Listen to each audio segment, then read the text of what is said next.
మన రాష్ట్రం కొన్ని గ్రామాలు కలిసి ఒక మండలం, కొన్ని మండలాలు కలిసి ఒక జిల్లా, కొన్ని జిల్లాలు కలిసి ఒక రాష్ట్రం ఏర్పడుతుంది.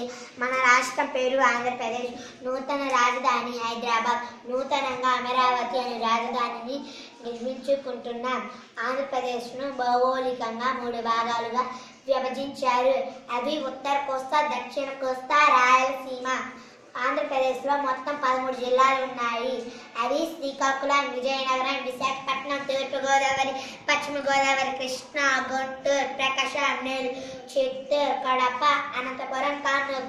మన రాష్ట్రానికి ఒడిశా, తెలంగాణ, కర్ణాటక, తమిళనాడు, బంగాళాఖాతం సరిహద్దులుగా ఉన్నాయి. మన రాష్ట్రానికి గోదావరి, కృష్ణా, తుంగభద్ర, గుండ్లకమ్మ, పెన్నా వంటి నదులు ప్రవహిస్తున్నాయి.